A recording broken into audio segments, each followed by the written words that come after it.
Best health packages up to 80% discount. Tirumala Diagnostics.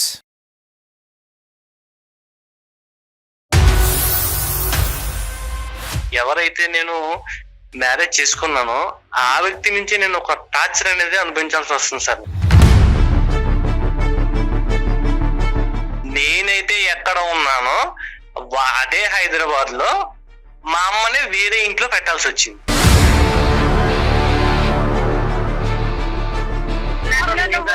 సంవత్సరాలు torture పెట్టావు నువ్వు నన్ను. కొట్టే వచ్చిన భర్తవి నువ్వు. ఊరికే ఏం రాలే, నీ అవసరం కొద్ది నన్ను పెళ్లి చేసుకున్నావు. నేను నీ మాట వినేదేంది? నేను చెప్పింది నువ్వు చెయ్యాలి అంతే. నువ్వు మహానటుడివి. మనుషుల ముందు ఒకలాగుంటావు, మనుషుల తర్వాత ఒకలాగుంటావు. నేను మహానటుడు అంటే నువ్వు మహానటి.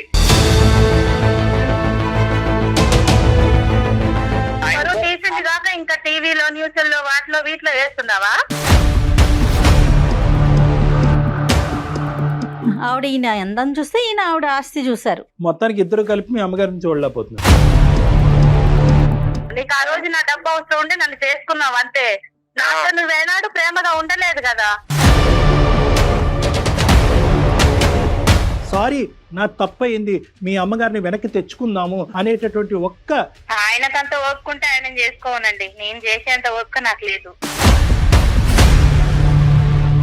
మన కొడుకులు కూడా ఎలాగే చేస్తారు కదా, నీకు నాకు కూడా. నీ లెక్కనైతే తయారు చేయండి. ఆయనకి ఇబ్బంది అయ్యి ఆయన మీకు ఫిర్యాదు అయింది కదా సార్, ఆయనకి చెప్పుకోండి, నాకు చెప్పమాకండి ఇవన్నీ. చాలా నీ ఓవర్ కాన్ఫిడెన్స్, చాలా ఎక్కువైంది నీ over confidence.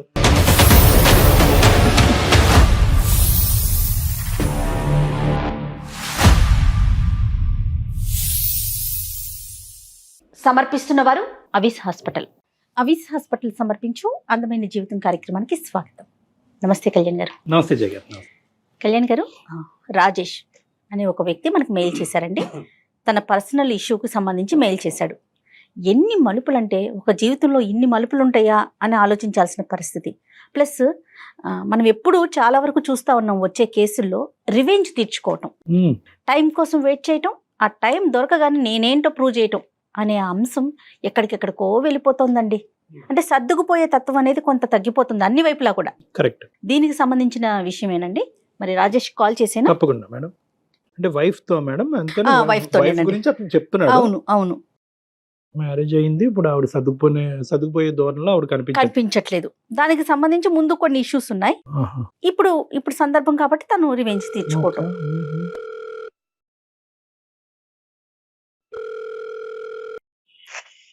Hello hello, Rajesh గారండి? అవును మేడం. నేను జయానండి, అందమైన జీవితం ప్రోగ్రామ్ నుంచి కాల్ చేస్తున్నాను. నమస్తే మేడం. నమస్తే రాజేష్ గారు. నమస్తే అండి. మీ మెయిల్ నేను చూశాను. నాతో పాటు డాక్టర్ కళ్యాణ్ చక్రవర్తి గారు ఉన్నారు. ఒక్కసారి మీరు మెయిల్లో పెట్టిన విషయాన్ని డాక్టర్ గారికి చెప్తే ఆయన సలహాలు సూచనలు మీకు అందిస్తారు. రైటా? ఓకే. రాజేష్ గారు నమస్తే అండి. నమస్తే సార్, కళ్యాణ్ చక్రవర్తి సార్. నమస్తే. ఏంటి చెప్పండి రాజేష్ గారు, ఏంటి సమస్య? సార్, అది నాది ఒక చిన్న మిడిల్ క్లాస్ ఫ్యామిలీ సార్ నాది. Right sir. ఒక నేను, మా వైఫ్, ఒక ఇద్దరు పిల్లలు ఉంటారు. డైలీ మార్నింగ్ 9కి వెళ్ళటం, ఈవినింగ్ 6 రావడం. నాది షేర్ మార్కెట్ సార్ నాది. లాట్ ఆఫ్ ప్రజెస్ మీకు అర్థమయ్యే ఉంటుంది సార్. మీకు అవునవును. పెళ్లి చేసుకున్నప్పుడు కొన్ని సంవత్సరాలకు బాగానే జరిగిపోయింది సార్. నాకు ఎవరైతే నేను మ్యారేజ్ చేసుకున్నానో ఆ వ్యక్తి నుంచి నేను ఒక టార్చర్ అనేది అనుభవించాల్సి వస్తుంది సార్. నేను మా ఫాదర్ ఫుల్ గా డ్రింక్ చేస్తారు. మా మదర్ ఏమో నేను చిన్న వయసులోనే 5th క్లాస్ 6th క్లాస్ చదివి టైంలోనే వాళ్ళు విడిపోయారు సార్. మా ఫాదర్ ఎక్కడికి వెళ్ళిపోయారు. మా మదర్ దగ్గరే మేము ఇద్దరు పిల్లలు, మా అక్క, నేను కూడా ఉంటున్నాం సార్. మదర్ చాలా కష్టపడి పెంచారు మేడం. మా సమతలో మా అక్కకి పెళ్లి చేసాం. నా విషయం దగ్గరకు వచ్చి ఏం జరిగిందంటే, నేను చదువుకునే టైంలో నేను మా దూరపు బంధువులు ఒక అమ్మాయిని నేను ప్రేమించాను సార్. ప్రేమించిన కొన్ని సంవత్సరాలు మాకు కూడా చదువుతో పాటు ప్రేమ కూడా చాలా రోజులు కంటిన్యూ అయింది. నేనైతే ఎవరైతే ప్రేమించానో వాళ్ళ అమ్మాయి పెళ్లికే నేను వెళ్లాల్సి వచ్చింది. ఆ అమ్మాయి ఎలా మిస్ అయిందంటే, వీళ్ళు మిడిల్ క్లాస్ ఫ్యామిలీ, వీళ్ళ ఫ్యామిలీ మదర్ పర్ఫెక్ట్ వేలో లేరు, వీళ్ళ పిల్లలు కూడా ఇలాగ ఈ వేలోనే ఉంటారు. అదొకటి మెయిన్ పాయింట్. రెండో పాయింట్ వచ్చి వీళ్ళకి డబ్బు లేదు. మిస్ అవడం వల్ల ఇంక నేను ఇదే పట్టుదలగా పట్టుకుని ఎలాగోలాగా నేను దేని వల్ల అయితే నేను ఒక దాన్ని మిస్ చేసుకున్నాను నా జీవితంలో, గానీ నా ఇది మిస్ అవ్వకూడదని చాలా కష్టపడ్డాను సార్. హైదరాబాద్ వచ్చేసాను. మా సిస్టర్ మ్యారేజ్ అయిన తర్వాత, మ్యారేజ్ అయిపోయిన తర్వాత ఇంక నేను ఇంకా హైదరాబాద్ వచ్చేసా. ఓకే. ఇక్కడ రెస్టారెంట్ లో పనిచేస్తూ, హోటల్లో పనిచేస్తూ, ఇక్కడ నేనే చిన్న అక్కడ నేర్చుకున్న దాంతో నేనే హాస్టల్ పెట్టి ఒక లైఫ్ లో కొంచెం నేనైతే సెటిల్ పోసి మళ్ళీ దాని దగ్గర నుంచి కొంచెం అమౌంట్ పోగు చేసి బిజినెస్ పెట్టి, బిజినెస్ ద్వారా నేను ఇంకా సర్వే అవుతున్నాను మేడం. రైట్. అమ్మ ఎక్కడ ఉన్నారు? మీతో పాటే ఉన్నారా? అమ్మ మాతో పాటునే ఉన్నారు. నేను మ్యారేజ్ చేసుకున్నాను, అమ్మ మాతో పాటునే ఉన్నారు మేడం. మళ్ళీ మీరు మ్యారేజ్ కూడా చేసేసుకున్నారు? మ్యారేజ్ కూడా చేసేసుకున్నాం మేడం. మ్యారేజ్ చేసుకుంటా కూడా కారణం ఉంది. ఏంటండి? ఒక అమ్మాయిని పెళ్లి చేసుకోవాల్సి వచ్చింది సార్, తప్పనిసరి పరిస్థితిలో. అది ఎక్కడ జరిగిందంటే, నేను ఏవైతే మా దూరపు బంధువుల అమ్మాయి పెళ్లికి వెళ్ళానో ఆ పెళ్లిలో ఈ అమ్మాయి మా దూరపు బంధువు, ఈవిడ కూడా నాకు రిలేటివ్స్ లో మరదలవుతుంది. ఓకే. ఆవిడ అందులో మ్యారేజ్ లో నన్ను చూసింది. ఎలాగైనా సరే పలానా రాజేష్ నే నేను చేసుకుంటానని ఆ అమ్మాయి పట్టుబట్టింది. రైట్. నేనేంటంటే మా ఫ్యామిలీలో నేను మ్యారేజ్ అయితే చేసుకోను, అసలు 100% చేసుకొని నా జీవితంలో సరిపోతుంది అని నేను ఒక మైండ్ లో ఫిక్స్ అయిపోయాను. ఎందుకని? ఫస్ట్ ఇన్సిడెంట్ కండి? First incident. రైట్. ఓకే. మా లవ్ అయితే ఎక్కడ మిస్ అయింది, మా ఫాదర్ మదర్ అలాగా దాని వల్ల మనసులో పెట్టుకుని నాకు మా పెళ్లి అనే దాని మీద విరక్తి కలిగింది మేడం. ఓకే. లాస్ట్ కి ఏమైందంటే, ఈ అమ్మాయి నన్ను ప్రేమించింది అన్నట్టు నాకు తెలిసింది సార్, మా అక్కల ద్వారా.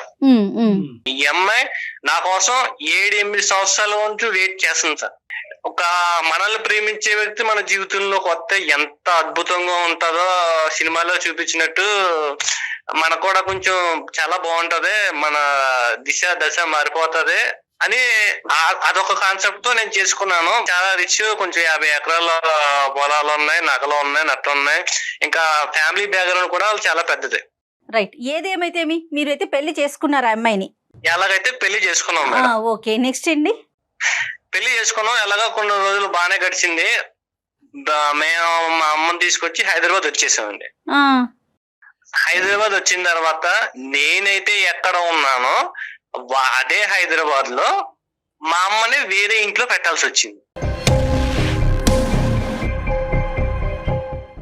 ఎందుకంటే మా అమ్మగారినే సరిగ్గా పట్టించుకోకపోవడం, టైంకి మెడిసిన్ ఇవ్వలేకపోవడం, సరిగ్గా చూసుకోపోవడం, ఇంకా తిట్టిందే తిట్టడం ఏదన్నా. ఇంకా ఆవిడకి కూడా నాకు కూడా ఇంటికి వచ్చినప్పుడు మా అమ్మగారు ఆఫీస్ నుంచి వచ్చిన తర్వాత చెప్పి లోపలికి నా మనసు కూడా చాలా గాయమైంది. అత్త కోడళ్ళకి పడల. ఆవిడ కోరుకున్నారండి మీ భార్య వచ్చి మీ అమ్మ ఇక్కడ ఉండటానికి వీల్లేదు అనే మాట వచ్చిందా, లేదంటే మీరే ముందు జాగ్రత్తగా అమ్మకి ఎందుకు ఎలాగా మదర్ అక్కడ ఊళ్ళో ఉంటుంది కదా, నేనే వయసులో కొంచెం బాగా కొంచెం ఏజ్ పడింది, చిన్నప్పటి నుంచి కష్టపడి వచ్చింది కదా, కొంచెం రెస్ట్ కొంచెం సుఖపడుతుంది కదా మేము ఇక్కడ తీసుకొచ్చాను సార్. మీరు ఆ నిర్ణయం తీసుకోగానే మీ వైఫ్ ఓకే అని చెప్పారా? ఎందుకండి ఆ పని చేస్తున్నారని అన్నారా? ఓకే అనలేదు సార్. పర్లే కొంచెం కొన్ని రోజులు ఉండొస్తారు, వెళ్ళే ఆడవాళ్ళు వాళ్ళ లేడీస్ వెళ్ళే సర్దుకుంటారు అని నేను ఇలా అనుకున్నాను సార్. రైట్. ఓకే. మార్నింగ్ లేచి కొంచెం వీళ్ళకి టిఫిన్ పెట్టడం, కాఫీ పెట్టడం గానీ, మెడిసిన్ ఇవ్వడం గానీ, ఒక మినిమం బేసిక్స్ కూడా చూసుకోలేకపోతుందండి. అర్థమైంది. మా మదర్ కి ఏమో కీళ్ళ నొప్పుల వల్ల టైం కి టాబ్లెట్స్ వేసుకోపోతే చాలా ప్రాబ్లం అవుతాయి. అమ్మ ఇష్యూ ఒకటి, ఇంకా అమ్మ ఇష్యూ ఒకటి. ఎక్కువ మెయిన్ ఇష్యూ అంటే మమ్మీ కన్నా సిస్టర్ అండి, మా అక్క. అయ్యో. ఓకే. ఆమెదేం ఇష్యూ అండి? మా బావగారు వేరే దుక్కున ఒక 20,000 కి వేరే దుక్కున జాబ్ చేస్తున్నారు. లాంగ్ లో జాబ్ చేస్తుంటే, నువ్వు కూడా ఎక్కడెందో ఉండడం ఎందుకు, నువ్వు వెళ్ళిపో. పెళ్ళైన తర్వాత కూడా అక్క మీతో పాటు మీ ఇంట్లోనే ఉందా? మా ఇంట్లోనే ఉంది మేడం. మా మమ్మీ మా సిస్టర్ ఇద్దరు కలిసి ఉండేవారు. వాళ్ళిద్దరు ఉండేవాళ్ళు, మీరు. ఓకే. రైట్. ఏం జరిగిందంటే, ఈవిడ సూటు పోటు మాట్లాడడం వల్ల ఏదో మాటన్నా కూడా మా సిస్టర్ భరించలేని వ్యక్తి అండి. దాని వల్ల ఒకనొక టైంలో ఆవిడ ఆత్మహత్య చేసి చనిపోయిందండి.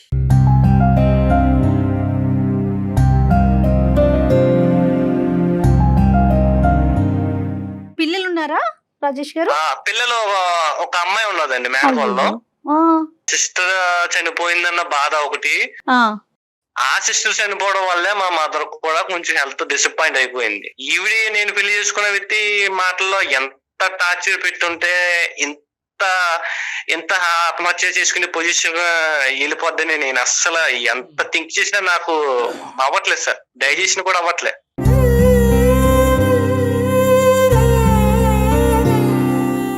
కానీ అది మనం కొరిలేట్ చేసుకోగలం అనేది ఇక్కడ చూసుకోవాలి. అంటే కేవలం మీ భార్య అన్నటువంటి మాటలకే మీ సిస్టర్ చనిపోయిందా లేదంటే వేరే కారణాలు? ఓన్లీ మా భార్య అన్న విషయాల వల్లనే ఈమె చనిపోయిందండి. ఆల్రెడీ ప్రీవియస్ గా కాల్ మాట్లాడినప్పుడు ఇలాగా మీ మిస్సెస్ ఇలా ఉందిరా ఇలా ఉందని మా సిస్టర్ నాకు చెప్పి ఆవిడ వదిన మీరు చెప్పేది మా సిస్టర్ నాకు చెప్పేది. అలా కదా, అంత జరిగినా కూడా సొంత అక్కనే మీరు పోగొట్టుకున్న తర్వాత కూడా మీరు మీ భార్యతో బానే ఉండేవారా? అంటే మీకు ఎక్కడా కూడా మీ ఇద్దరి మధ్యన డిఫరెన్సెస్ బాగా పెరిగిపోయి ఉండాలి. మా అమ్మ హెల్త్ బాగోవడం వల్ల ఈవిడి నీ వల్లే చనిపోయిందని నేను అనడం వల్ల ఈవిడికి నాకు నేను నీకు బోలంతా డబ్బు ఇచ్చి కొనుక్కున్నాను, నీకు ఎంత కట్నం ఇచ్చాను, నీ వల్ల నువ్వు నాకు దక్కు, ఇవన్నీ లాట్ ఆఫ్ ఇష్యూ వల్ల మా డైలీ గొడవలు అయిపోవడం, పిల్లల ముందేమో పిల్లలు ఏడ్ చేయడం. అదేలేండి, మొత్తం మీద ఇప్పుడు ఏంటంటే ఆ అమ్మాయి వెంటబడటం అనేది ఒకే సబ్జెక్ట్ కాకుండా ఆస్తిపర్రాలు అందమైనటువంటి అమ్మాయి 6 సంవత్సరాలు బట్టి వెంటబడుతుంది. ప్లస్ మోస్ట్ ఇంపార్టెంట్ ఏంటంటే మీకు వచ్చిన కట్నం బట్టి కూడా మీరు అట్రాక్ట్ అయ్యారులేండి. ఇక్కడ డబ్బు అనేది ఒక ప్రధాన కట్నం బట్టి కూడా అట్రాక్ట్ అయ్యాను. నా లైఫ్ లో కూడా రేపు పొద్దున్న మనీ పరంగా ఏ ట్రబుల్ రాకుండా, ఆ వ్యక్తి కూడా అంత అందగత్త అమ్మాయి అయితే కాదు, యావరేజ్, బిలో యావరేజ్. సరే, అందం మాట పక్కన పెడితే కనుక డబ్బు ద్వారా కొద్దిగా సెటిల్ అవ్వచ్చు అనే ఉద్దేశం అయితే మీకు ఉంది పెళ్లి చేసుకున్నప్పుడే. అదే ఇప్పుడు అమ్మాయి బ్రహ్మాస్త్రం కింద వాడుతుంది. నన్ను పెళ్లిలో కోరుకున్న కారణం ఏంటంటే నేను హైట్ ఉంటాను, కొంచెం తెల్లగా ఉంటాను, ఇవన్నీ చూసే కోరుకున్నా సార్. నేను ఎలా ఆవిడ ఎలా కోరుకుందో నేను కూడా ఆశ చూసి అలా కోరుకున్నాను సార్. ఆవిడ ఈయన అందం చూస్తే ఈయన ఆవిడ ఆస్తి చూసారు. మొత్తానికి ఇద్దరు కలిపి మీ అమ్మగారిని చూడలేకపోతున్నారు. అది ఇక్కడ బ్యాడ్ లక్. మా అమ్మగారు చూడలేకపోతున్నారు. అక్క వాళ్ళ పాప ఎక్కడుంది? అమ్మనో పాప ఉంటున్నారా? అమ్మ వాళ్ళ మా ఇంటి కాడే పక్క స్ట్రీట్ లో హైదరాబాద్ లో ఉండాల్సి వస్తుంది మేడం. రైట్. పాప ఏం చదువుకుంటోంది? Pre KG. వాళ్ళ ఫాదర్ చూసుకుంటారా పాపకి సంబంధించి? వాళ్ళ ఫాదర్ మా సిస్టర్ అయితే ఎప్పుడైతే చనిపోయిందో అప్పటి నుంచి మా బావగారు అనేవారు పట్టించుకోవడం మానేసారు సార్. రైట్. ఒక మేనకోడలు అనేది ఇంకా నాకు కూడా ఒక కూతురు టైప్ ఇంకా చూసుకోవాల్సి వచ్చిన పరిస్థితి వచ్చింది. మీ మదర్ ని దూరం పెట్టిన తర్వాత మీ ఇద్దరు వరకు అయితే మీకు అది బాధాకరమైనా కూడా మీ ఇద్దరు హ్యాపీగా ఉన్నారా? హ్యాపీగా అయితే లేదు సార్, నేను చాలా నరకం అనిపిస్తున్నాను సార్. నేను ఎంతకాలం అయింది అమ్మని దూరం పెట్టి? 1 year అవుతుంది సార్. రోజుకి ఎన్నిసార్లు వెళ్ళొస్తా ఉంటారు అమ్మ దగ్గరికి? అసలు వెళ్తారా? అమ్మ దగ్గరికి వెళ్ళనిస్తుందా నీ భార్య? అమ్మని చూసుకొని ఇస్తుందా? బాగోగులు అమ్మని నేను చూసి వచ్చాను, వాళ్ళకి ఏమైనా కొనిపెట్టాను, ఏమైనా చూసింది అనుకోని పెద్ద ఆ రోజు అంతా నైట్ అంతా ఒక 24 గంటలు కూడా గొడవ అవుతుంది. సో దూరం పెట్టడం వల్ల మీరు సుఖంగా లేరు, ఆవిడ సుఖంగా లేరు. ఆవిడ కూడా సుఖంగా లేదు. రైట్. ఓకే, ఇప్పుడు ఏమంటదండి? ఇంకా ఏంటి ఆవిడ కోరికలు చిట్టా? మీరేం ఎక్స్పెక్ట్ చేస్తున్నారు? మనకి ఎందుకు మెయిల్ చేశారు?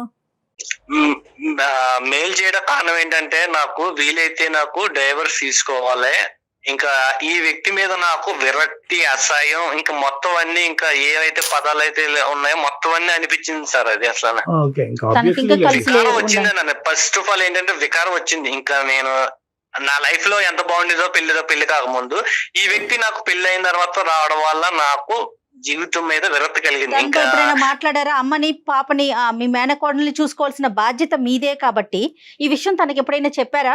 చెప్పాను మేడం. ఏమంటారు తను? నాకు చూసుకోవాల్సిన అవసరం లేదు, నేను కొనుక్కున్నాను, డబ్బు పెట్టి కొనుక్కున్నాను, నిన్ను చూసుకోవాల్సిన అవసరం నాకేంటి, నిన్నే నేను చూసుకోను, లేకపోతే మీ మదర్ ని మీ మేనకోవాలని చూసుకోవాల్సిన అవసరం నాకేముంది? బేసికలీ ఏంటంటే ఎప్పుడైతే మీ సిస్టర్ చనిపోయిందో అప్పటి నుంచి ఆవిడ చనిపోవటానికి ఈ అమ్మాయి కారణం అన్నట్టుగా మొత్తం అందరూ విరుచుకుపట్టడం వల్ల ఆ అమ్మాయి కూడా మానసికంగా ఇబ్బంది పడిందేమో. అసలు ఆ అమ్మాయి యాంగిల్ ఏంటో ఒకసారి విందాం. ఉందా ఆవిడ? నేను కాన్ఫరెన్స్ కలుగుతాను సార్. నేను ఆవిడ పేరు మమత గారు. ఓకే, కలపండి, మాట్లాడదాం. Okay sir. ఇతను ఏమంటున్నాడు మేడం? నేను అక్కడ మనసు ఇరిగిపోయింది, ఆ ప్రేమ కరెక్ట్ కాదనే ఉద్దేశంతో పెళ్లి చేసుకోవాలనే ఉద్దేశం లేనుకున్న వ్యక్తి ఈవెన్చువల్ గా పెళ్లి చేసుకున్నాడంటే దానికి కేవలం ఆ అమ్మాయి వెంట పట్టమే కాదు, ఇతను అడ్వాంటేజ్ కూడా చూసుకున్నాడు. ఆ అడ్వాంటేజ్ ఒకటే కనిపించింది కానీ అసలు ఈ అమ్మాయి ఎవరు, ఎలాంటిది, ఎలా పెరిగింది అనేది ఆ విశ్లేషణ జరగలేదు. హలో ఏంటండి? ఇంట్లోనే ఉంటాను. ఎక్కడుంటాను? ఏం చేస్తున్నావు? ఏం చేస్తున్నావు? ఇంట్లోనే ఉంటాను. ఏంటండి? ఇంట్లోనే ఉంటాను. ఎక్కడుంటాను? ఏం చేస్తున్నావు? ఇంట్లోనే ఉంటాను. ఏం చేస్తున్నావు? ఏం చేస్తాను, ఇంట్లో ఏదో ఒక పని ఉంటది కదా, పని చేసుకుంటూ ఉంటాను. మా అమ్మకి ఒంట్లో బాగోలేదు, మెడిసిన్ పట్టుకెళ్ళి ఇచ్చావా? నేను ఎందుకు ఇవ్వాలి, మీరు ఇవ్వచ్చు కదా. మా అమ్మ వండుకునే పరిస్థితి లేకే కదా నిన్ను పట్టుకెళ్ళామంట. నాకేంటండి, నాకేం పని లేదనుకున్నారా ఇంట్లో? ఎక్కడ పని అక్కడే ఉంది, నేను పని చేసుకుంటూ ఉన్నాను. నాకు పని పాట ఏం లేదా? నేను ఇవ్వకుండా ఇచ్చుకుంటూ పోవాలా? నీకు ఇంట్లో 2 పిల్లలు, నేను నువ్వు ఉన్నావు, ఇంక నీకంత పని ఏముంది? అయినా కాకపోయినా ఎంత పని ఏంటండి? ఆవిడ అన్నం వండుకుంటుంది, నువ్వు కూర పట్టుకెళ్ళి ఇవ్వలేవా? కనీసం మెడికల్ షాప్ కి వెళ్ళి. నేను ఇవ్వనండి, నాకంత ఓపిక అసలు లేదు, నేను ఇవ్వను, మీరు ఇవ్వండి. ఇవన్నీ బాధలు నేను భరించలేకే అందమైన జీవితం అనే ప్రోగ్రామ్ కి నేను కాల్ చేశాను, మెయిల్ చేశాను. ఎవరికి? అమ్మా అమ్మా అమ్మా మమత, సారీ, నా ఏంటి సార్? పేరు డాక్టర్ కళ్యాణ్ చక్రవర్తి అమ్మా. ఇప్పుడు బేసికలీ ఏంటంటే రాజేష్ గారు మాకు ఫోన్ చేశారు. అంటే అతను పెళ్ళైనప్పటి నుంచి అతను పడేటటువంటి ఇబ్బందులు అవన్నీ చెప్పాడు. సరే, మేమేమి వన్ సైడ్ అనేటటువంటిది మేమేం మాట్లాడలేదు. కాదయ్యా, ఆవిడ ఏ విధంగా ఇబ్బంది పడుతుందో ఈ మ్యారేజ్లో అనేది కూడా మనం తెలుసుకుందాం, ఒకసారి ఫోన్ కలుపు అంటే కనుక మీకు కలపడం జరిగింది. సో అయితే నన్ను ఏం చేయమంటారు మీరు? నేను మిమ్మల్ని ఏం చేయమనట్లేదమ్మా, ఒక 2 నిమిషాలు నా మాట వినండి అని అంటున్నాను. ఇప్పుడు మీ తర్వాత నువ్వు మాట్లాడదే గానీ సర్లే, ఇంకా నా పరువు తీసింది కాక ఇంకా టీవీలో న్యూస్లో వాటిలో వీటిలో వేస్తున్నావా? అమ్మ ఇది ఎక్కడ కనిపించే విషయం కాదమ్మా. నాకు ఎలాగా అవకాశం ఇవ్వో, కనీసం డాక్టర్ గారు కూడా సార్ కూడా అవకాశం ఇవ్వో అని అడుగుతున్నాను. నేను ఏమని చెప్తున్నా అంటే 2 పదాలు మాట్లాడుతున్నాను ఇక్కడ. ఏంటంటే ఆ అబ్బాయి అతని జీవితంలో హ్యాపీగా లేడంట, అక్కను పోగొట్టుకున్నాడు, తల్లిని దూరం చేసుకున్నాడు. అయినా కానీ ఇన్ని జరిగినా కూడా నాకు నా భార్య మధ్యన సఖ్యత లేదు. కేవలం వీళ్ళు గురించే కాదు, మీ ఇద్దరు హ్యాపీగా ఉండలేకపోతున్నాం. బయటపడాలి అనే ఆలోచన ఉన్నా కూడా బయట పడలేనటువంటి పరిస్థితి, ఎందుకంటే 2 పిల్లలు ఉన్నారు అనే అంశంతో మా ముందుకు వచ్చాడు. సో మేమేమన్నాము, అవునయ్యా అలా అయిపోయిందా, ఉండు, మీ ఆవిడకి ఫోన్ కలుపు, ఆవిడ గట్టిగా బుద్ధి చెప్పాలి అని అనలేమేమో. మేమేమన్నాము, ఏదో ఆవిడ వర్జన్ కూడా ఉండుంటుంది అయ్యా, బహుశా ఆవిడ కూడా ఎక్కడో బాధపడి ఉంటుంది, ఒకసారి ఫోన్ కలిపితే కనుక ఆవిడతో మాట్లాడదాం అని చెప్పి మీ మాట వినటం గురించి మీకు ఫోన్ కలపమన్నాం. నేను బుద్ధి చెప్పించుకునేంత ఏం లేదులేండి అక్కడ. అదే సరే, నా దగ్గర మాట్లాడినట్టు నువ్వు సార్ దగ్గర మాట్లాడు, మాకు అర్థమవుతుందా? ఏంది నీ గోడ అసలుకి? ఏంది నీ బాధ? ఏంది నాకు అర్థం కావట్లేదు. అమ్మమ్మ రాజేష్, ఆవిడ అలా మాట్లాడటం వల్ల నేనేం ఇబ్బంది పడట్లేదు, ఎందుకంటే నేను ఆవిడకి సంస్కారం ఇస్తున్నాను, ఆవిడ ఇవ్వలేకపోతున్నందుకు నో ప్రాబ్లం. నీతో నేను సంస్కారం నేర్పించుకునేంత ఏమీ లేదు అక్కడ. నువ్వు నన్ను 6 సంవత్సరాలు టార్చర్ పెట్టావు నువ్వు నన్ను. అలాంటి నీకు ఇప్పుడు నేను సంస్కారం ఇయ్యాలా? కొట్టే వచ్చిన భర్తవి నువ్వు. ఊరికే ఏం రాలే, నీ అవసరం కొద్ది నన్ను పెళ్లి చేసుకున్నావు. నేను నీ మాట వినేదేంది? నేను అసలు నీ మాట వినను. నేను చెప్పింది నువ్వు చెయ్యాలి అంతే. చెప్పింది చేయడానికి నేనే నీ చేతిలో ఉన్న రిమోట్ కాదు. నేను ఒక నీ అవసరం బట్టి 10 లక్షలు తీసుకొని పెళ్లి చేసుకున్నావు. ఆ రోజు గుర్తుకు రాలేదా ఇవన్నీ? ఈ 10 లక్షలు నువ్వు ఎప్పుడు ఇచ్చావు? నేను ఈ 10 లక్షలకే 10కి 10 కలిపి నేను సంపాదించాను నా కష్టంతోను. ఒకప్పుడు రాజేష్ కాదు నేను, ఇప్పుడు మారాను, అర్థమవుతుందా? ఎప్పుడు నీ సొమ్ములతో నీ సొమ్ములతో తిరుగుతున్నాను అనుకున్నావా? నేను కష్టపడ్డాను, అర్థమవుతుందా? అందరూ తెలుసు, మన బంధువులకి అందరికీ తెలుసు. నువ్వు కొత్తగా చెప్పుకొని తిరగాల్సిన అవసరం ఏం లేదు. నువ్వు మహానటుడివి. మనుషుల ముందు ఒకలాగుంటావు, మనుషుల తర్వాత ఒకలాగుంటావు. నేను మహానటుడు అంటే నువ్వు మహానటి.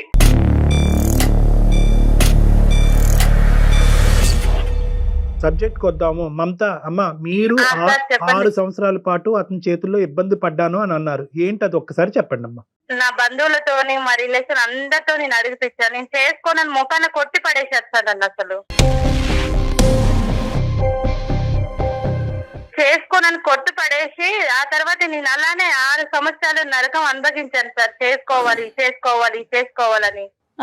నువ్వప్పుడు 6 సంవత్సరాలు నరకం అనిపించేవాడిని, ఇప్పుడు నాకు 6 సంవత్సరాలు నరకం అనిపిస్తున్నావా? నీకేం నరకం చూపించట్లే. నేను మాట్లాడే మాటలు నీకు నచ్చాక నీకు నరకం అనిపిస్తుందేమో. నీకు ఆ రోజు నా డబ్బు అవసరం ఉండి నన్ను చేసుకున్నావు అంతే. నాతో నువ్వేనాడు ప్రేమగా ఉండలేదు కదా. నాకు డబ్బు అవసరం, నీకు అందం అవసరం కాబట్టి నన్ను చేసుకున్నావు. ఒక పెళ్లి అనే పవిత్రమైన బంధాన్ని ఎవరికి ఇష్టం వచ్చినట్టు మాట్లాడేసుకుంటున్నారు మేడం. ఇలానే చేస్తాడు. మనుషుల ముందు ఒకలాగుంటాడు, మనుషుల తర్వాత ఒకలాగుంటాడు. ఇంత నటించేవాడు నాకు అసలు నచ్చదు మేడం. మనుషులు వెనకాతలు ఎలా ఉంటాడో ఒకసారి చెప్పమ్మా. ఇంతే సార్, అసలు మనిషితో ప్రేమగా ఏనాడు ఉండదు. ఆయనకి ఏదో డబ్బు అవసరం ఉండి నన్ను చేసుకున్నాడే గాని. వాళ్ళ సిస్టర్ చనిపోవటానికి మీరే ప్రేరేపించారంట ఆవిడని అనుకున్నటువంటి. ఓయమ్మ, ఆమె చిన్న చిన్న మాటలకి విషయం చేసుకుంటారు సార్. మనం నవ్వుకుంటా వదిన మర్దలు అన్నప్పుడు నవ్వుకుంటే ఒక మాట అంటాం కదా, దానికే విషయం చేస్తుందామా. నవ్వుకున్న విషయాలకి చనిపోయిన వ్యక్తి ఎప్పుడైనా ఈ న్యూస్ పేపర్ లో కానీ ఎక్కడ వార్తల్లో ఎక్కడైనా మనిషికి అలా ఉండదు వచ్చినట్టు మరి. చిన్న చిన్న మాటలకి ఇగో ఎవరిని చూపిస్తుంటే మరి నేనేం చేసేది మొదల. చిన్న చిన్నటికి ఫెయిల్ కావడం, చిన్న చిన్నటికి చీర ఒక బల్ల వేసుకోవడం, మరి అలా చచ్చే వాళ్ళని ఎన్నిసార్లు ఆపుతాం సార్ మనం. సరే కానీ వాళ్ళ తల్లి ఈ రోజు బయట ఉండవలసినటువంటి పరిస్థితి ఏంటమ్మా? అంత కష్టపడి పెంచినటువంటి తల్లి అవసరమే లేదు సార్, నాకు అవసరమే లేదు. ఏంటి అంత ఆవిడ చేయకూడనటువంటి తప్పేంటమ్మా మీ అత్తగారు? నేను చెయ్యను సార్, అసలు వాళ్ళకి నేను ఎందుకు చేయాలి? నాకేం అవసరం, నాకేం పని ఏం లేదా? నాకు ఇంట్లో ఇద్దరు పిల్లలు చాకరీ చేశాను, తను నా భర్త చాకరీ చేస్తాను, నేను అలానే ఉంటాను. ఏమన్నంటే విడాకులు ఇస్తాను అంటున్నాడు. బాధ్యత రాహిత్యంగా నువ్వు మాట్లాడక అర్థమవుతుందా? నీ తల్లిని చూసుకోవటం అనేది ఎంత బాధ్యత, మీ అత్తగారిని చూసుకోవటం కూడా అంతే బాధ్యత. రేపొద్దున నిన్ను చూసుకునేటటువంటి బాధ్యత నీ పిల్లల చేతిలో ఉంది. సో ఇవన్నీ వదిలేసి నేనెందుకు చూసుకోవాలి, నేను చూసుకోనండి అంటే కనుక ఓన్లీ ఎర్రగా బుర్రగా ఉన్నటువంటి మొగుడిని ఒక్కడనే ఉంచుకుని అతను చూసుకోవటం ఒక్కదాని గురించేనా పెళ్లి అనేటటువంటిది? నేను ఆయన ఒక్కనే చూసుకుంటా సార్, వాళ్ళమ్మతో నాకు అవసరం లేదు. ఎక్కడి నుంచి వచ్చారమ్మా? అదేమన్నా బ్రహ్మ పదార్థమా పైనుంచి ఊడిపడను? మేడం, అంత ప్రేమ ఉన్నాయన మరి. అదే 6 సంవత్సరాల ముందుకు నా రిలేషన్ తో అడిగిస్తాను, మరి ఆ రోజు లేదా నా మీద ప్రేమ? అదేంటమ్మా, ఒక వ్యక్తి అది ఒక మనసు, తనకి నచ్చితే పెళ్లి చేసుకుంటాడు, లేకుంటే లేదు. ఆయనకు నొచ్చి నన్ను ఏనాడు చేసుకోలేదు మేడం, అతనికి నొచ్చి నన్ను పెళ్ళే చేసుకోలేదు. ఏ అక్క అయితే మన పెళ్లికి కలిపిందో ఆ అక్కనే దూరం చేసాం. మా అక్కనే ఆమెకి సావే ప్రస్కారం అనుకొని చనిపోయింది, దానికి నేనేం చేయాలి? ఏం చెయ్యాలి ఏం చేయకూడదు అన్నది తీసి పక్కన పెట్టామ్మా. మీ కళ్ళు ఎదురుగుంటూ ఉన్న ఒక ఆడపిల్ల చనిపోయింది. అది దాని గురించి మీకు కొద్దిపాటి జాలి దయ సానుభూతి కూడా లేకుండా ఏదో పోయిందిలేండి ఎంతకాలం కాపాడుతావు అని చెప్తే కనుక ఈరోజు వాళ్ళ సిస్టర్ చనిపోయిన రోజే నిన్ను దూరం చేసుకోవచ్చు నీ భర్త. వాళ్ళ సిస్టర్ యొక్క చావు కారణం అనుకునేటటువంటి వ్యక్తి ఈరోజు భార్యను పక్కన పెట్టుకుని ఈరోజు తల్లి కూడా దూరం అయిన తర్వాత కూడా మళ్ళీ భార్య దగ్గరే ఉండేటటువంటి వ్యక్తిని నేను చూడలే.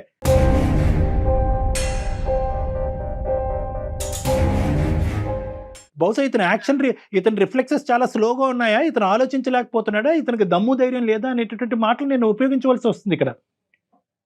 దమ్ము ధైర్యం లేక సార్ నేను ఒక కాంపిటేటివ్ వరల్డ్ లో ఉంటున్నాను. ప్రతి దానికి కూడా నాకు ప్రతిరోజు నాకు చేసే జాబ్ నాకు సవాల్గానే ఉంటుంది సార్. ఆ సవాళ్ళు ఎదుర్కోవాలా లేకపోతే కుటుంబ మా అమ్మ సంబంధించింది, మా వైఫ్ సంబంధించి, పిల్లలకు సంబంధించిన పరిష్కారాలు నేను ఎదుర్కోవాలి సార్. నీకు మీ అత్తగారి మధ్యన ఉన్న డిఫరెన్స్ చెప్పలేదు, కేవలం ఒకే మాట అంటున్నావు, నేను ఎందుకు చూడాలి, నా పిల్లల్ని చూస్తాను, నా భర్తను చూస్తాను, ఆవిడని చూసుకుని ఈ విధంగా నీ హక్కుల గురించి మాట్లాడితే అతను కూడా అతని హక్కుల గురించి మాట్లాడే పరిస్థితి వస్తుంది. పిల్లలు అన్యాయం అయిపోతారు. ఒకటి రాజేష్, ఇక్కడ చాలా ఇంపార్టెంట్ పాయింట్, పునాది ఎక్కడ పడింది అంటే కనుక ఖచ్చితంగా 10 లక్షలతో నువ్వు వ్యాపారం పెట్టుకున్నావా లేదా, ఈ రోజు నువ్వు సెటిల్ అవడానికి 10 లక్షలు కారణమా కాదా? పెట్టుకున్నాను సార్ నేను. ఒకటి కట్నం ఎందుకు తీసుకున్నారనేటటువంటి అంశం. కట్నం తీసుకుంటే కనుక అవకాశం దొరికినప్పుడు ఎలా మమత లాంటి వాళ్ళు మీతో పేకాట ఆడుకోవచ్చు అనేది ఇక్కడ చూసాం. ఓకే, ఇది నెంబర్ 1. నెంబర్ 2, ఎస్ మీరు తీసుకున్నటువంటి కట్నంతో మీరు బిజినెస్ చేసుకుని అదంతా కూడా మొత్తం A to Z అంతా కూడా కుటుంబాన్ని కాపాడటానికే మీరు చూసుకున్నారనేది రెండో అంశం.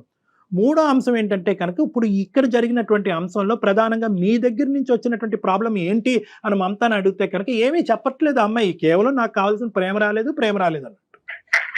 ఇది ఆయనకి పర్సనల్ గా డబ్బు అవసరం ఉండి నన్ను పెళ్లి చేసుకున్నాడే గాని ఆయన ప్రేమతో ఏనాడు నన్ను పెళ్లి చేసుకుంటాను ముందడిగేలే కదా సార్. అమ్మా, బిజినెస్ అనే కాన్సెప్ట్ తోనే పెళ్లి చేసుకున్నారు. అతని అందం గురించి నువ్వు 6 సంవత్సరాలు వెయిట్ చేసి నువ్వు నీ డబ్బు గురించి అతను చేసుకున్నాడు. ప్రేమ ఆప్యాయతలు అనేటటువంటిది పెళ్లి అయినప్పుడు లేవు, ఇప్పుడు కూడా ఉన్నాయా లేదా అనేది చాలా పెద్ద క్వశ్చన్ మార్క్. ఎక్కడా కూడా ప్రేమ ఆప్యాయతలు అనేటటువంటి ఫౌండేషన్ మీద మీ వ్యవహారం నడవలేదు అనేది నేను బల్లగుద్ది చెప్పగలను. నా కుటుంబ జీవితంలో మా అమ్మ మా నాన్న ఎలా విడిపోయారో దాని వల్ల ఎన్ని ఫలితాలు అనేది మనకి డిసడ్వాంటేజ్ వచ్చాయో రేపొద్దున నా ఇద్దరు పిల్లల జీవితాలు కూడా కొంచెం ఒక మంచి దారిలోకి వెళ్ళాలనే నేను మిమ్మల్ని సంప్రదించాల్సి వచ్చింది. మీ ఆలోచన కరెక్టే, కానీ ఇక్కడ మీరు ఏదైతే వాతావరణాన్ని ప్రపంచాన్ని మీ తల్లిదండ్రులకి మీ పిల్లలకి చూపెడుతున్నారనేది ఇంకా ఇంపార్టెంట్ ఇష్యూ. ముసలి వయసు వచ్చి పెద్ద వయసు వస్తే తల్లిని ఇలా బయట మెడపట్టుకుని గెంటేసి పక్కింట్లో పెట్టి ఆవిడకి జబ్బు పడినా కూడా ట్యాబ్లెట్లు ఇవ్వకూడదు అనమాట. ఒకప్పుడు అలా ఇస్తానన్నా కూడా నా భార్య కానీ నా భర్త కానీ అలా ఇస్తానని డిసైడ్ చేసుకుంటే మనం వాళ్ళని పట్టుకుని వెనక్కి లాగేయాలన్నమాట అనేటటువంటి ఈ మానవతా విలువలు కూడా మీరు తెలిసి తెలియకుండా ఆ పిల్లలకు చూపెడుతున్నారు. ఇది కూడా గుర్తుపెట్టుకోండి.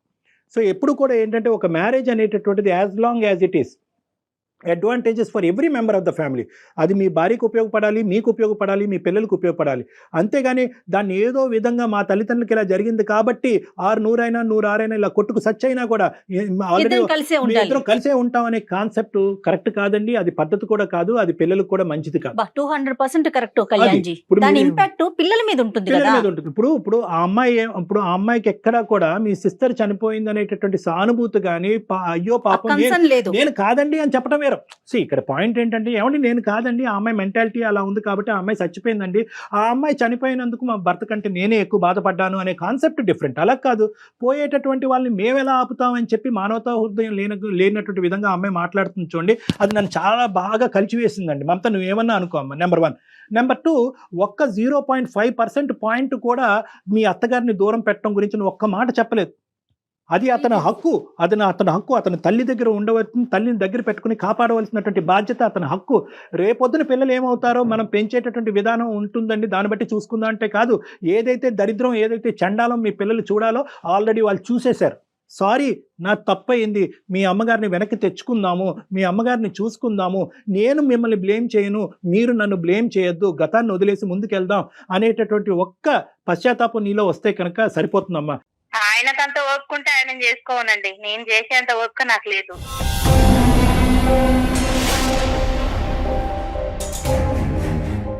ఏంటమ్మా మమత, అసలు నువ్వు మాట్లాడేటటువంటి తీరేంటమ్మా? ఎప్పటికీ కూడా నువ్వు ఇదే వయసులో ఉండిపోతావు అనుకుంటావమ్మా? చావు వచ్చి తట్టదా? చావు వచ్చి మనకు వయసు రాదా? మనకు వృద్ధాప్యం రాదా? ఎప్పటికీ కూడా ఒక సపోర్ట్ లేకుండా 2 కాళ్ళ మీద పరిగెట్టేస్తామని అనుకుంటున్నావా? చాలా నీ ఓవర్ కాన్ఫిడెన్స్, చాలా ఎక్కువైంది నీ ఓవర్ కాన్ఫిడెన్స్. ఇదే పరిస్థితి కంటిన్యూ అవుతే కనుక ఈ పెళ్లి పెటాకులు అవడానికి 110% గ్యారంటీ. నేను చెప్తున్నాను, మీరిద్దరు విడిపోవటం గ్యారంటీ. దయచేసి ఆ పరిస్థితి రానివ్వద్దమ్మా. అంత వెయిట్ చేసి అతన్ని తీసుకున్నావు కదమ్మా, లైఫ్ కంటిన్యూ చేయాలి కదా. ఒక్కసారి ఇంట్రోస్పెక్ట్ చేసుకో. ఇక్కడ ఏంటంటే ఇది కాంపిటీషన్ కాదు, ఇది టగ్ ఆఫ్ వార్ కాదు, అటువైపు గట్టిగా లాగుతూ ఇటువైపు గట్టిగా లాగాలనే ఉద్దేశం కాదు. ఇది 2 పార్టీలు కాదు, ఇది ఎలక్షన్స్ కాదు, ఇది పోటీ కాదు, ఇది కుటుంబం. ఒకసారి చెప్పి మళ్ళీ వెనక్కి వెళ్ళు. ఈ అమ్మాయి అందమైన మనసు ఉన్నదని చేసుకున్నాను సార్. నేను అతిలోక సుందరని ఎక్కడ చేసుకోలేదు సార్. అది అయిపోయిందండి, ఇంకా అసలు ఆ విషయాన్ని వదిలేసేయండి. ఉంటాడండి ప్రతిసారి ఇలానే సౌందర్యం జీవితాంతం ఉంటదండి. ఏమండి మీరు అదే పెద్ద ప్రాబ్లం. మీ ఇద్దరి మధ్యన ఏదైనా ప్రాబ్లం ఉందంటే పెళ్లి అయినటువంటి ఆ 3 ముళ్ళు దగ్గర అయిపోయారు మీ జీవితం. అదే నేను చెప్పట్లేదు. ఆ అమ్మాయి ఏమో కట్నం దగ్గర ఆగిపోయింది, అతనేమో అందం దగ్గర ఆగిపోయారు. అది దాటి ముందుకు వెళ్ళట్లేదు అసలు. ఎక్కడైనా కూడా ఇద్దరిలో 0.5% ఈ కుటుంబాన్ని కాపాడి ఆ పిల్లల్ని కాపాడాలి అనే ఉద్దేశం రావాలి కదండి. మమత ఒక్కసారి ఆలోచించమ్మా, ఒక్కసారి ఆలోచించు. ఆయనకి ఇబ్బంది, ఆయన మీకు ఫిర్యాదు కదా సార్, ఆయనకి చెప్పుకోండి, నాకు చెప్పమాకండి ఇవన్నీ. ఏదమ్మా నేను చెప్పిన దాంట్లో తప్పే ఉందమ్మా? ఏమైనా బూతు మాట చెప్పానమ్మా?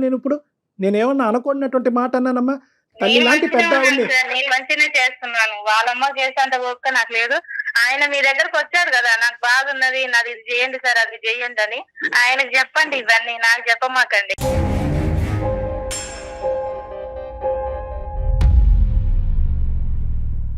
ఆయనకి చెప్పాలంటే నువ్వు వినాలి కదమ్మా, ఇదంతా కనెక్టెడ్ సిరీస్ కదా. నాకైతే వినే ఓపిక కూడా లేదు సార్. అదే పెద్ద ప్రాబ్లం. చెప్పి తిను, అక్కడ నీకు చెవులో సోచి చెప్పడానికి రాలేదు, మన జీవితానికి ఒక పరిష్కారం చూపించడానికి. నీ భర్త ఈజ్ ఈక్వల్ టు మీ అత్తగారు, మీ భర్త గారి తల్లి గారు. సో నేను నా భర్త కాదు. ఆవిడని ఎవరిని చూస్తాను? నా పిల్లలు అంటున్నావు కదమ్మా, నీ పిల్లలు వచ్చేసరికి చిన్న పిల్లల్ని పెట్టుకుని నువ్వు నా పిల్లలు అంటున్నావే. అంతెత్తు ఎదిగిన మనిషి, అంత పెద్ద వ్యక్తిగత అబ్బాయి మీ హస్బెండ్, ఆమెకి తల్లికి ఉండదా? ఆయన కోపుకుంటే ఆయన చేసుకోండి మేడం. మళ్ళీ ఓపిక ఏంటమ్మా? మళ్ళీ ఓపిక దగ్గరికి ఎందుకు వస్తావు? ఒక పని చేద్దాం మమత, ఒక పని చేద్దామా?